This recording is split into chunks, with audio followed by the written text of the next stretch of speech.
Our very first field trip was to a university, USC, which is one of the top universities in the country, one of the biggest universities in the country.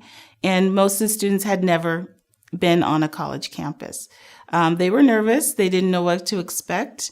And I made a point to point out to them as we walk around, don't just look at the buildings and the size, but look at the actual students that are walking by and realize that these students that you're looking at are exactly like you and have the exact same goals, fears, you name it, they're human beings.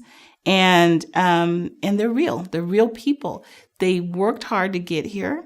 And if they did it, you can do it. You are just as good, just as smart, and just as capable as any other college student.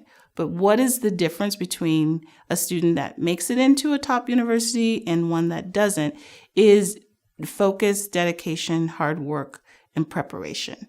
Just exposing them to that, to the college atmosphere has reduced so many of those fears that I've had formerly when I worked with seniors who had never been on a college campus and they were applying for colleges.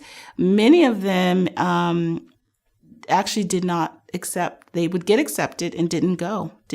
I've run into them and they're working, at a coffee shop or something. And I said, what happened? You got accepted to, 10 universities. And they said, well, miss, I just, honestly, I was scared.